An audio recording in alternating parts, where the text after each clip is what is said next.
Zach is back. It's the Zach Gelb Show on Fox Sports 920 The Jersey. Welcome back in, everybody. Zach Gelb Shows are rocking and rolling on a big football Friday.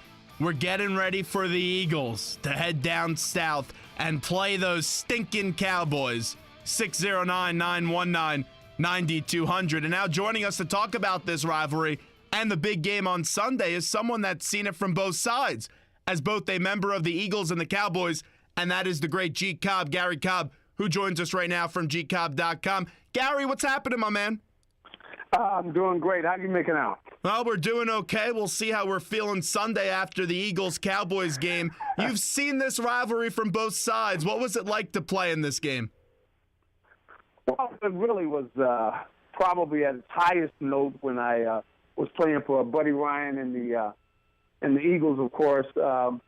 And Buddy just he did everything he could to stoke things between the Eagles and the Cowboys. I remember it was during the strike season back in 1986, which was a long time ago. But the Cowboys had used some of their better players, had come back to camp. They'd broken the strike, and they went across the line and everything. And like Dorsett and some of the other stars on the team. And so they'd helped them win a game. And so when we got a chance to play them, when everybody had come in after the strike, the game was over, basically. We had won the game, but at the last seconds, he faked a kneel down and had Randall Cunningham throw the ball deep to Mike Quick, and there was a pass interference penalty in the end zone. And the next play, Keith Byers ran it in just to rub in the victory over the Cowboys. That's the way Buddy was. And so there was always something going the whole time. Buddy was the coach of the Eagles because he hated the Cowboys as much as Eagle fans did. That's what was great about Buddy Ryan. And when he passed away earlier this year, we were talking with Seth Joyner about running up the score and also Bounty Bowl. And he hated the Cowboys more than anybody. You're exactly right. What was he like, though, leading up to Cowboys week? Because I have to imagine he prepared a little bit differently for that game. Well, the thing he was, it's all about detail. That's what's going to be the situation this week is, you got to prepare for your opponent. You got to know everything about this guy. You got to know the way, what does he dream about when he sleeps at night? You want to know this guy in and out. But the big thing is you want to know and be able to anticipate what they're going to do in different circumstances. Football is always situational. There's times when it's good to get a penalty like Nelson Aguilar at the end of that Detroit game. It would have been good to get a pass interference penalty to prolong the game. Everything's situational. So that's what they're going to go into the game thinking, what's the situation? Now, of course, it's going to start out first down, Cowboys with the ball, stop Ezekiel Elliott and that Cowboys running game. That's going to be the key probably to this game. If the Eagles aren't able to stop that running game, their chances of beating the Cowboys aren't good. Yeah, and I take a look at that Cowboys offensive line. We know it's the preeminent offensive line in football. And that Eagles defense, they were exposed a little bit by the Redskins. And you had Matt Jones rushing the football on them, and their linebackers didn't look good. How about that offensive line for the Cowboys against those Eagles linebackers specifically?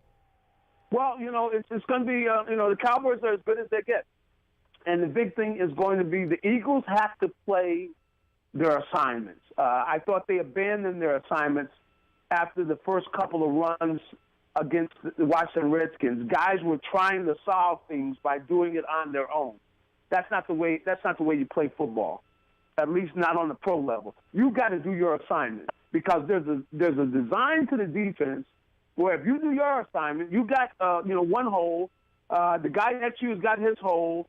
Everybody does their job. There's nowhere for the ball carrier to run. But if you start trying to stop things on their own, meaning like you start trying to do his job, now you went through the hole you were supposed to be in. So that's what happened against Washington. They kind of broke down their assignments. I think they'll be more disciplined now. That still does not guarantee they stop the Cowboys because, Ezekiel Elliott is an outstanding young back. That line is as good as it gets. And they're really going to have to play well in order to stop them. And I would love to have seen Biddy Logan healthy for this game because he is a great run stopper. You match him along with Fletcher, and it's very difficult to run inside against the Eagles. Bo Allen is a good football player. I would love to have had all of those guys ready because you want to be able to substitute against the Cowboys, too, to keep everybody fresh. So they got quite a challenge ahead of them to be able to stop the Cowboys in that pointed running attack. And you also need a big game out of Jordan Hicks. That's a big key for the Eagles. As a former defensive player, what's been going wrong with Jordan Hicks this season? Well, the big thing about him is it's not so much him. If the guys in front of him aren't playing well, then he's not the type of linebacker that's going to be able to make up for it. Meaning, the linemen get off of the defensive line. They block them and then get off on him. It's difficult because he's not like Jeremiah Trotter, who's 270 pounds. Who when the lineman comes out, if he's not balance wise, he can run over the guy. Trotter can stuff the opposite lineman back in the hole. Hicks is not that big, so what he needs that defensive line to do their job so he can do his job. So it's going to be interesting. It's going to come down to that defensive line has got to whoop butt and take names. That's what they got to do. They got to grab Travis Frederick, stuff his big butt back up in the hole. The same thing with Zach Martin. It's not easy. You talking about guys 330, 340. So this is going to be big man on big man, and this is the reason they gave Fletcher that money is to come through, and he's got to be a monster on Sunday night.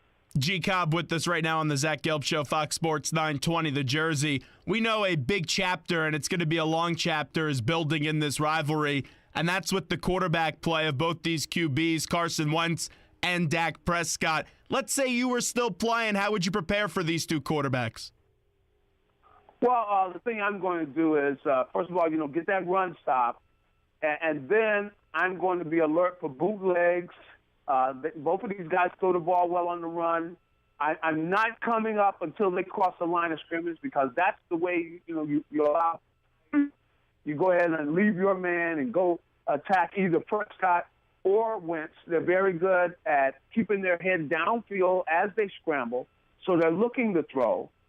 So it's going to be very important that they tackle well. If Elliott does get through the defensive line, you got to make the tackle. You can't be missing tackles. So the big thing I'm worried about is, I don't have to kill him, but doggone it, I'm grabbing something. I'm going to grab some jersey so that he does not break the tackle, and then I'm going to get people to help get him to the ground. But the Eagles cannot afford to have missed tackles against Elliott because that's going to mean big play because this kid can run. So they got to tackle well. And as a linebacker, if I'm getting ready for this game, I think I can cover Witten. Witten is he doesn't have the speed he used to have, but you just got to be smart with him, and you got to tackle well. Tackling is going to be the key when it comes to the linebackers. The defensive line, they've got to attack and get into the backfield and create chaos in the Cowboys' backfield. But the Eagles linebackers, they got to tackle and tackle well, and they're going to have a job to do with Elliott running the football. It sounds like to me if G. Cobb was still playing, he may get a 15-yard penalty early in this game.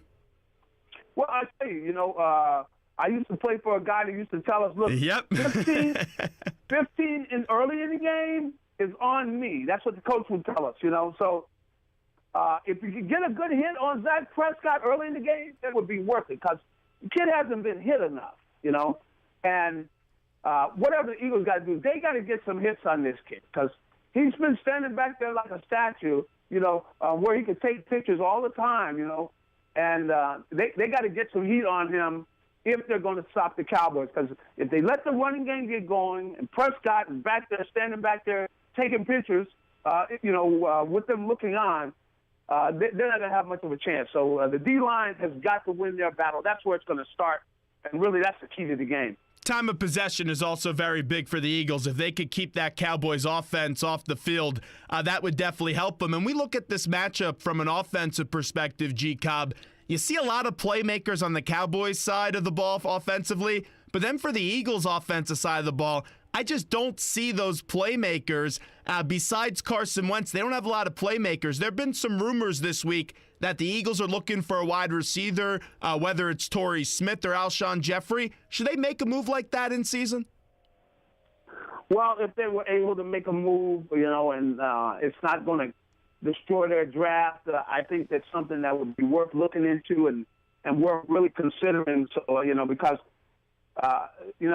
maybe these guys are going to get it done this week, but the wide receivers, they got to step up their game. I want to see, Wentz. I want to see him go to the tight ends more, take what they give you. Meaning, if you got 5 yards here to Zach Ertz, throw the ball to him. Get those 5. Because if you don't get 5, now you're looking at 2nd and 10, and you're going to have to take more chances. So we want to go ahead and take those shorter throws if they're there, and give these guys, the wide receivers, chances to run their routes and everything. But they need a wide receiver to get open. I mean, some of these guys, it's like they got glue on them or something, I mean, you got to separate from the guy. I mean, the throws that Wentz made that were picked off on last Sunday, because the guy wasn't open. I'll tell you may also have to put some stickum on Ryan Matthews' hands because he's fumbling way too much.